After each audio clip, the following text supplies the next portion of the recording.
Chào mừng quý vị đến với chương trình Tàng Kinh Các, nơi đây chia sẻ những câu chuyện về trí tuệ người xưa, những bài học thành công từ cổ đến kim mà ai trong đời cũng một lần nên áp dụng.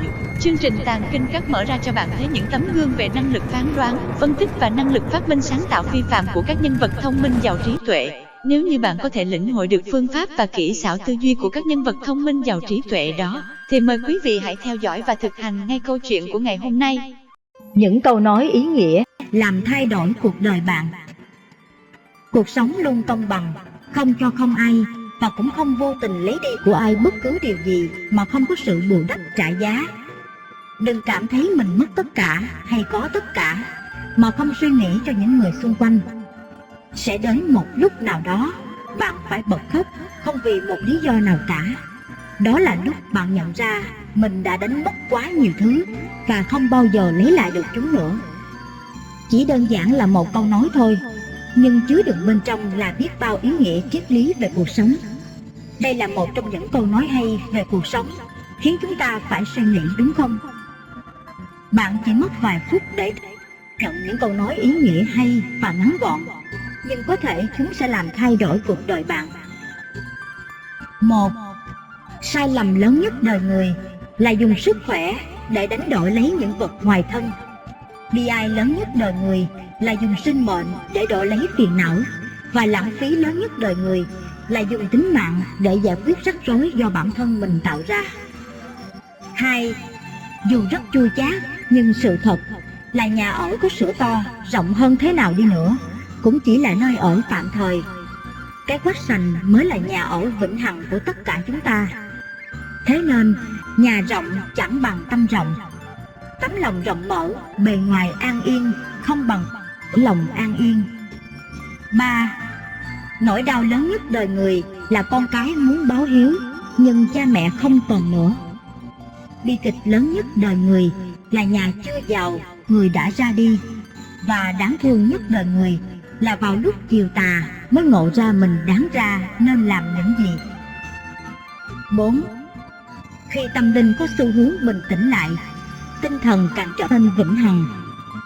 Giảm nén dục vọng xuống thấp một chút, đẩy lý tính lên cao, tôi, bạn và chúng ta sẽ cảm nhận thấy bình an là phúc, thanh thản mới mẻ là lộc, và lòng thanh tịnh không phúc dục vọng là thọ. 5.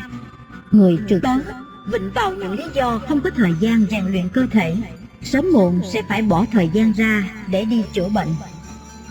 6. Vui vẻ là phương thuốc kỳ diệu giúp con người trường thọ. Nỗ lực chăm chỉ là linh đan giúp sức khỏe bền bỉ dẻo dai. Vận động là sự đầu tư cho sức khỏe. Trường thọ là sự báo đáp sau những ngày tháng chúng ta bỏ ra để rèn luyện thân thể. 7. Tiền bạc khó mua được sức khỏe, nhưng sức khỏe sẽ được tăng cường hơn nhờ tiền bạc.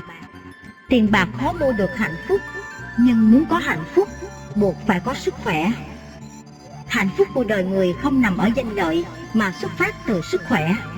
Cơ thể khỏe mạnh bởi tiền bạc mà quyết định bởi sự vận động của mỗi con người. 8.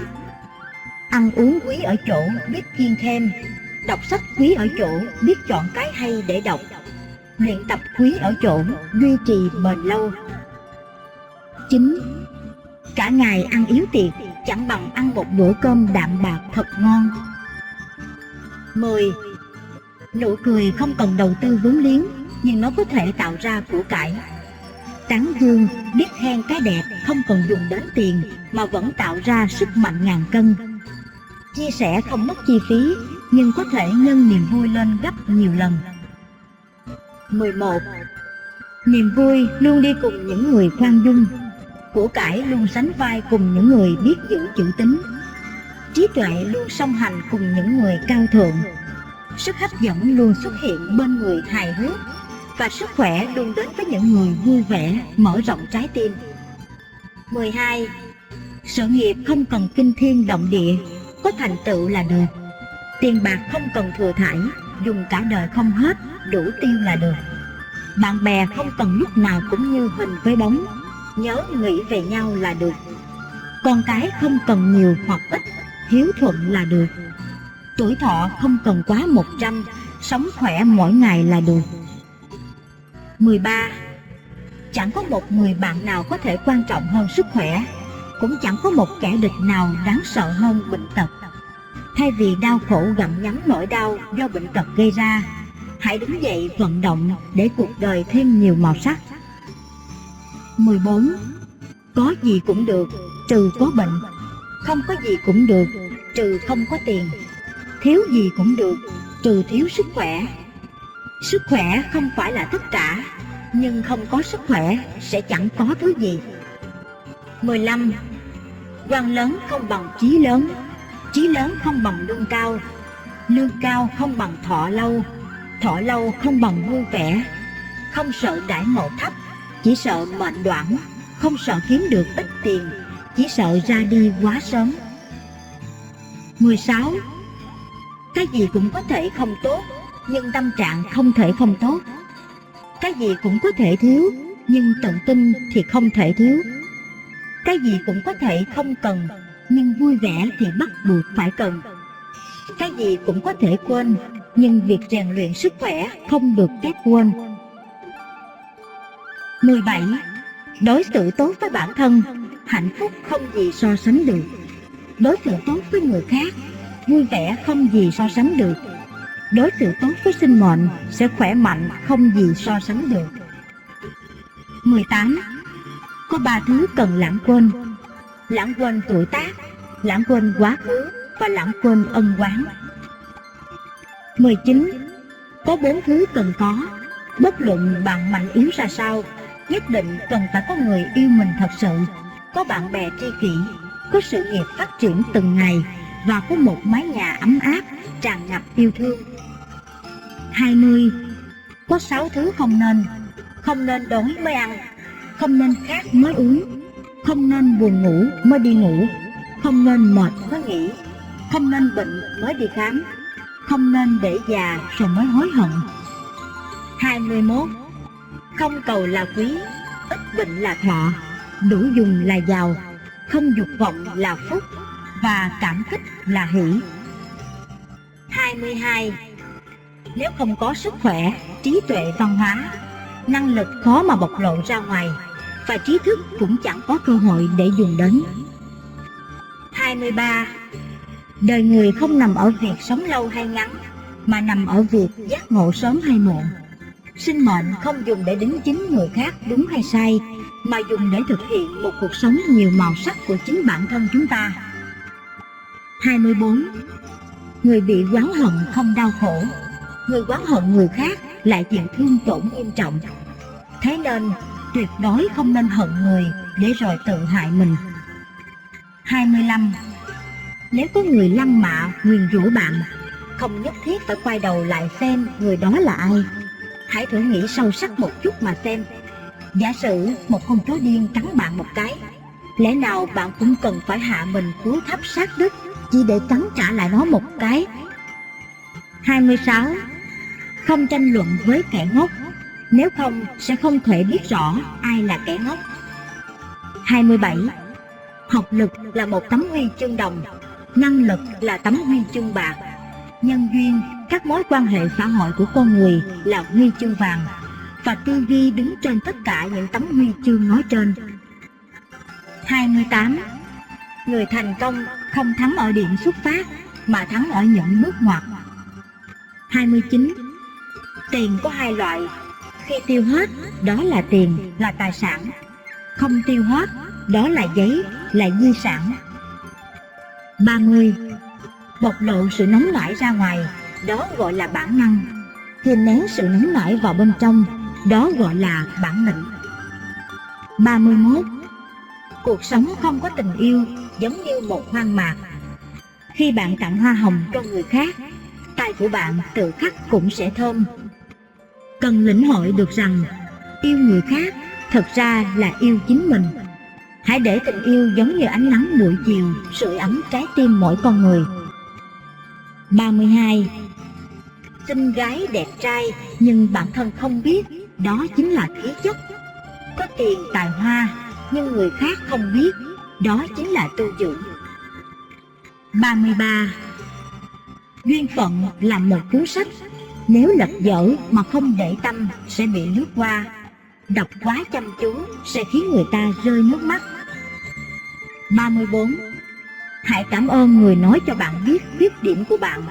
Chỉ có người nói cho bạn biết khuyết điểm của mình một cách chân thành mới là người đối tốt với bạn.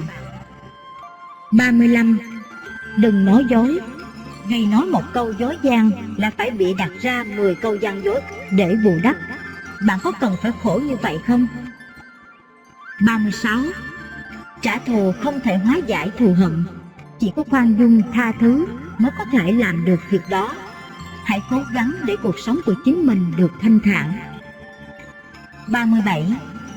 Quản lý tốt cái miệng, không nên ăn nói hàm hồ. Từ một phút vui vẻ nhất thời mà tùy tiện phát ngôn. Lương ngôn nhất cú tam đông noãn, thương nhân nhất ngữ lục nguyệt hàn. Ý chỉ một câu nói tử tế có thể làm ấm lòng người 3 mùa đông. Một câu nói tổn thương khiến người ta sống giữa tháng 6 mà cảm thấy lạnh buốt. Trước khi nói, cần dùng cái đầu để suy nghĩ thận trọng. Nói nhiều không có lợi, không đưa chuyện thị phi sẽ không khiến người khác ghét bỏ, tự nhiên sẽ có thể hóa địch thành bạn. Hãy nhớ kỹ rằng, để hủy hoại một người, đôi lúc chỉ cần một câu nói. Nhưng để bồi dưỡng một người thì cần ngàn âm vạn ngữ. Vì thế, chúng ta nên chăng chỉ nói những lời lưu động tình người. 38. Thời gian một đi không trở lại, sinh mệnh con người thì quá ngắn ngủi. Khi về già, ta nhận ra sự thật rõ ràng rằng một ngày trôi qua sẽ mãi mãi không quay trở lại. Vì vậy, ngay từ bây giờ, hãy sống vui vẻ mỗi ngày, để mỗi ngày trở nên ý nghĩa hơn. 39. Thời gian và trải nghiệm sẽ làm lành những nỗi đau. Bạn cần hiểu rằng một chuyện buồn trong cuộc sống, dù có đau đớn đến mức nào, rồi đến một ngày nó sẽ chỉ là một phần rất nhỏ bé so với cả quá khứ của bạn. Và nó cũng không nghiêm trọng đến mức như bạn nghĩ bây giờ. 40. Phía sau một cuộc đời tươi đẹp là không ít những đau khổ. Bạn là con người nên không thể hoàn hảo. Dù bị tổn thương nhưng bạn vẫn sống sót. Hãy nghĩ về một đặc ân quý giá là bạn vẫn được sống, được thở, được suy nghĩ, được tận hưởng và được theo đuổi những gì bạn yêu thích. Đôi khi có những nỗi buồn trên đường đời nhưng vẫn còn rất nhiều niềm vui. Chúng ta vẫn phải tiếp tục tiến về phía trước, ngay cả khi chúng ta đang tổn thương, vì chúng ta không bao giờ biết điều gì đang đợi chờ mình. 41. Bạn là người quan trọng nhất với chính mình. Hạnh phúc là khi bạn cảm thấy hài lòng với bản thân mà không cần sự đồng tình từ ai đó. Bạn phải đối xử tốt với chính bản thân mình trước khi muốn có mối quan hệ tốt với những người khác. Bạn phải tự thấy bản thân của mình có giá trị thì mới có thể tự tin trong mắt người khác. 42. Hành động của một người nói lên sự thật. Trong cuộc đời mình, bạn sẽ gặp nhiều người. Họ có thể nói những lời tốt đẹp, nhưng cuối cùng chỉ có hành động của họ mới nói lên họ là ai. Vì thế hãy chú ý tới những gì mà người ta làm. Hành động của họ sẽ nói với bạn mọi thứ bạn cần biết. 43. Hạnh phúc hay niềm vui không tự nhiên mà có. Không có gì nằm gọn trong lòng bàn tay. Hạnh phúc sẽ không đến gõ cửa tìm bạn. Niềm vui cũng không tự nhiên mà có. Hạnh phúc phải nỗ lực mới có thể đạt được. Niềm vui luôn phải tìm kiếm không ngừng. Hạnh phúc và niềm vui phải dùng trái tim để cảm nhận. Có cảm nhận được hay không còn phụ thuộc vào chính bản thân bạn. 44. Tiền bạc nhiều đến đâu thì chết cũng coi như hết. Đừng quá coi trọng tiền bạc, càng không nên quá chi ly tính toán. Tiền chỉ như vật ngoài thân. Sống có giàu sang phú quý đến đâu thì chết cũng không mang theo được. Nếu có ai đó cần sự giúp đỡ của bạn, hết lòng giúp đỡ họ cũng chính là một niềm vui. Nếu dùng tiền mua được sức khỏe và niềm vui, tại sao lại không làm chứ? Tiêu tiền giúp bạn hiểu được tiền có thể kiếm được thì cũng có thể tiêu đi. Hãy dùng nó để giúp đỡ bản thân và người khác. 45. Sức khỏe mãi mãi là của bạn. Tiền bạc, con cái, quyền lực chỉ là nhất thời. Vinh quang là của quá khứ. còn sức khỏe sẽ mãi là của bạn. 46. Cha mẹ và con cái hoàn toàn không giống nhau. Tình yêu của cha mẹ dành cho con cái là vô hạn, còn tình yêu của con cái dành cho cha mẹ chỉ là cái gì đó hữu hạn mà thôi. Con cái bị bệnh, cha mẹ hết mình chăm sóc. Cha mẹ bị bệnh, con cái hỏi thăm qua loa, và có thế là đã đủ. Con cái tiêu tiền của cha mẹ, đó là lẽ đương nhiên. Cha mẹ tiêu tiền của con cái không dễ dàng như vậy. Nhà của cha mẹ là nhà của con cái, còn nhà của con cái thì không còn là nhà của cha mẹ nữa. Không giống nhau chính là như vậy. Hiểu rằng vì con cái làm tất cả, đó không chỉ là nghĩa vụ, mà đó còn là niềm vui, không cầu báo đáp. Nếu như mong muốn có sự báo đáp của con cái thì chỉ chuốc lấy muộn phiền mà thôi. 47. Những hy sinh của ngày hôm nay sẽ được đền đáp vào ngày mai. Khi nói đến chuyện làm việc chăm chỉ để đạt được một ước muốn nào đó, như tốt nghiệp đại học, gây dựng sự nghiệp hay đạt được một thành tựu nào đó, đòi hỏi phải có thời gian và sự quyết tâm. Tôi muốn hỏi bạn một điều: bạn có sẵn sàng sống một cuộc đời khác với mọi người hay không? 48. Cuộc sống của bạn không phải từ lúc bạn sinh ra cho tới khi bạn qua đời. Cuộc sống của bạn chính là ngay lúc bạn đang thở cho tới hơi thở tiếp theo. Hiện tại, ngay ở đây và ngay lúc này chính là cuộc sống của bạn. Vì thế, hãy tận hưởng từng khoảnh khắc bằng sự tử tế và bình an, đừng sợ hãi hay hối tiếc. 49. Luôn có một tâm thái vui vẻ. Cuộc sống luôn công bằng, biết đủ thì luôn hạnh phúc. Làm việc tốt, lấy việc giúp đỡ người khác làm niềm vui, bồi dưỡng các sở thích của bản thân. Bạn sẽ có một cuộc sống nhiều màu sắc hơn. Dùng tâm thái bình tĩnh đối mặt với mọi điều. Chỉ như vậy bạn mới luôn vui vẻ, khỏe mạnh. 50. Đơn giản bình thường mới là thật. Quyền cao chức trọng thì được hưởng lộc, nhưng thường dân lại chiếm số đông hơn. Số ít chưa chắc đã hạnh phúc, số đông vì thế không cần phải tự ti. Con người vốn không phân cao thấp sang hèn, chỉ cần phấn đấu hết mình vì sự nghiệp cũng coi như là đã có cống hiến. Hơn nữa, bước qua tuổi trung niên chẳng phải cũng gần kề với thiên nhiên rồi sao? Ai cũng giống nhau cả. Thực ra làm quan cao không bằng nhiều tiền không bằng sống lâu không bằng vui vẻ không bằng hạnh phúc. 51. Quá khứ đã là lịch sử, tương lai là một phép mầu nhiệm, còn hiện tại là một món quà của cuộc sống. Chính vì thế mà chúng ta gọi đó là một tặng phẩm quý giá. 52. Một người tình nguyện vì bạn mà theo đuổi mọi thứ chưa hẳn đã thật lòng yêu bạn, bởi vì thứ mà người đó theo đuổi được không hẳn thuộc về bạn. Một người mà tình nguyện vì bạn mà từ bỏ tất cả mới là người thật tâm yêu bạn, bởi vì những thứ mà người ta vứt bỏ đều là những thứ thiết thực nhất gắn liền với cuộc đời người đó. 53.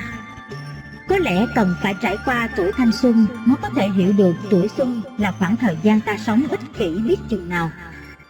Có lúc nghĩ sở dĩ tình yêu cần phải đi một vòng tròn lớn như vậy, phải trả một cái giá quá đắt như thế, là bởi vì nó đến không đúng thời điểm.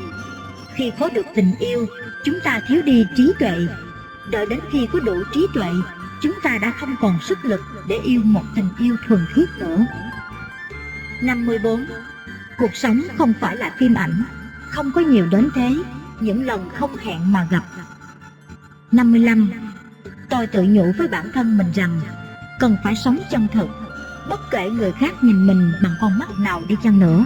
Dù cả thế giới phủ định, tôi vẫn có bản thân tin tưởng mình. Tôi tự nhủ với bản thân mình rằng cần phải sống vui vẻ, không cần nghĩ có ai đang để tâm tới mình hay không. Bởi một người cũng có thể sống cuộc sống tươi đẹp. Tôi tự nhủ với bản thân mình rằng những lúc buồn có thể khóc đến nhem nhuốc cả mặt, nhưng sau những giờ phút đó cần phải ngẩng đầu cười thật xinh tươi. 56. Bất kỳ một sự đả kích nào cũng không nên trở thành cái cớ cho bạn sa ngã. Bạn không thể thay đổi thế giới, nhưng bạn có thể thay đổi bản thân mình. Việc cần làm là chọn lựa một con đường đúng đắn và kiên trì bước tiếp. 57. Thế giới bạn không bước vào được thì đừng cố chen vào, làm khó người khác, lỡ dở cho mình, hà tất phải vậy. 58. Đôi khi không cẩn thận biết một số chuyện mới phát hiện ra rằng những điều bản thân để tâm lại nực cười đến thế. 59. Ai không giả dối, ai không dễ thay đổi, không ai là ai của ai hết, hà tất phải coi một số người, một số chuyện quan trọng đến thế. 60. Tình yêu, tình bạn không phải là cả đời không cãi nhau, mà là cãi nhau rồi vẫn có thể bên nhau cả đời. 61. Người quan tâm đến tôi sẽ quan tâm lại gấp bội. Người không quan tâm đến tôi, bạn dựa vào cái gì mà bảo tôi phải tiếp tục? 62.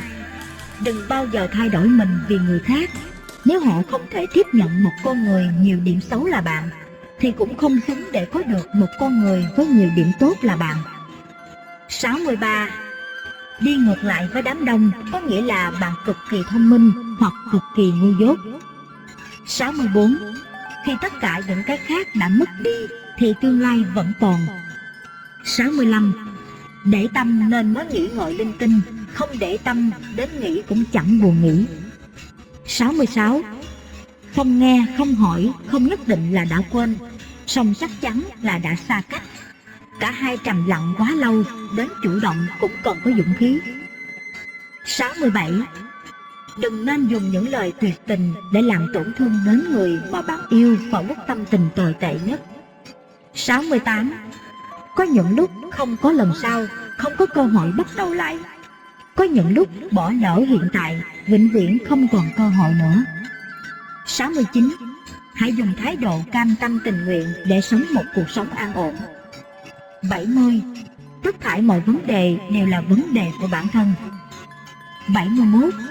Đôi khi rõ ràng chúng ta đã tha thứ cho người ta, song lại không thể thực lòng vui vẻ. Đó là bởi vì chúng ta quên tha thứ cho bản thân mình. 72. Có sinh sẽ có tử, song chỉ cần bạn vẫn đang có mặt trên đời này thì phải sống bằng cách tốt nhất. Có thể không có tình yêu, không có đồ hàng hiệu, song không thể không vui vẻ. 73. Họ tốt đến đâu không quan trọng, bởi những thứ đó thuộc về họ. Họ tốt với bạn thế nào mới quan trọng, bởi những thứ đó thuộc về bạn. 74. Thứ không cần có tốt đến đâu cũng là rác. 75. Nếu bạn không mù thì đừng dùng tai để hiểu tôi. 76. Sự lợi hại thật sự không phải là bạn quen biết bao nhiêu người, mà là vào lúc bạn gặp hoạn nạn thì có bao nhiêu người quen biết bạn. 77. Những chuyện không cần giải thích kia, vào giây phút bạn nói ra, bạn đã thua. 78. Những phiền não trong cuộc đời được gói gọn trong 12 chữ: không buông được, nghĩ không thông, nhìn không thấu, quên không nổi. 79. Hãy nói một tiếng xin lỗi với bản thân mình, bởi những năm qua đã không học cách yêu lấy mình. 80. Tìm niềm vui ở đâu? Học tập, đọc sách, đọc báo, dùng máy tính, đánh đàn, đánh cờ, vẽ tranh. Học cái gì tùy bạn lựa chọn. Học vừa có thể thêm kiến thức, vừa có thể rèn luyện trí não. Vận động, bơi, khiêu vũ, tập thể dục, tùy theo sở thích, tăng cường sức khỏe cả thể chất lẫn tinh thần. Giải trí, hát hò, bơi lội, chỉ cần bản thân thích đều có thể chơi, kết giao thêm bạn bè. Kết bạn, cuộc sống thời già nên phong phú hơn, chỉ có vài người bạn thì không đủ, cần có một nhóm bạn già. Bạn bè sẽ giúp cuộc sống của chúng ta thêm màu sắc, bớt cô đơn. 81. Công thức để có một gia đình hạnh phúc: yêu thương, tôn trọng nhau, biết cách quan tâm và chia sẻ, thấu hiểu và bao dung thì gia đình hạnh phúc. 82. Khi con người ta vẫn còn trên đời, tưởng rằng còn nhiều thời gian, nhiều cơ hội. Thật ra cuộc đời là phép trừ, gặp nhau một lần, ít đi một lần. 83. Người ta nghĩ sao về bạn không có liên quan gì đến bạn. Bạn sống thế nào cũng không có liên quan gì đến người ta. 84. Thể diện rốt cuộc bao nhiêu tiền một cân? Tại sao chúng ta phải để tâm đến cách nhìn của người khác? 85. Có một ngày bạn sẽ hiểu, lương thiện khó hơn thông minh nhiều. Thông minh là một loại tài năng thiên phú, còn lương thiện lại là một sự lựa chọn. 86. Trong cuộc sống, giai đoạn khó khăn nhất không phải là không ai hiểu bạn, mà là bạn không hiểu chính mình. 87. Cuộc đời này thật ngắn ngủi, đừng dành dù chỉ một phút cho những người, những việc khiến cho bạn buồn. 88. Thật ra, con người luôn ngược đời. Người yêu bạn, chiều chuộng bạn thì bạn không thèm. Người lạnh lùng ơ hờ với bạn thì bạn lại đeo đuổi mãi không thôi. Cuối cùng, người bị tổn thương đầy mình là chính bản thân bạn. 89. Thật ra những người hay cười lại luôn cần người khác yêu thương. 90. Cuộc sống là một bộ sách vô số chữ, mỗi người có cách đọc của riêng mình. Cuộc sống là một câu hỏi có nhiều lời giải, mỗi người có đáp án của riêng mình. Cuộc sống là một tách trà, mỗi người có cách thưởng thức của riêng mình. Những lúc không vui, hãy tự nhủ với bản thân rằng tất thảy của tất thảy chính là để cuộc sống thoải mái hơn, vui vẻ hơn, hạnh phúc hơn. 91. Hai người yêu nhau, ở bên nhau sẽ không tránh khỏi những trận cãi vã. Điều quan trọng nằm ở chỗ, khi cuộc cãi vã kết thúc, ai sẽ dỗ dành ai. Thỉnh thoảng tranh cãi không phải là khuyết điểm của đàn ông, nhưng sẵn lòng dỗ dành con gái lại là ưu điểm của họ. Bởi họ làm vậy vì họ có tình cảm với bạn, đó cũng là sự khoan dung độ lượng của họ. Cho nên sau cuộc cãi vã, đàn ông nên dỗ dành người phụ nữ của mình. Điều này không liên quan gì đến việc ai đúng ai sai, mà là tình yêu, là lòng bao dung và cũng là trách nhiệm. 92. Mỗi người đều có cách sống của riêng mình, chúng ta không cần phải ngưỡng mộ cuộc sống của người khác. Có người ngoài mặt tươi cười rạng rỡ, nhưng ẩn trong đó là bao giọt nước mắt. Lại có người nhìn có vẻ cơ cực, nhưng kỳ thực họ lại đang trải qua một cuộc sống rất thoải mái.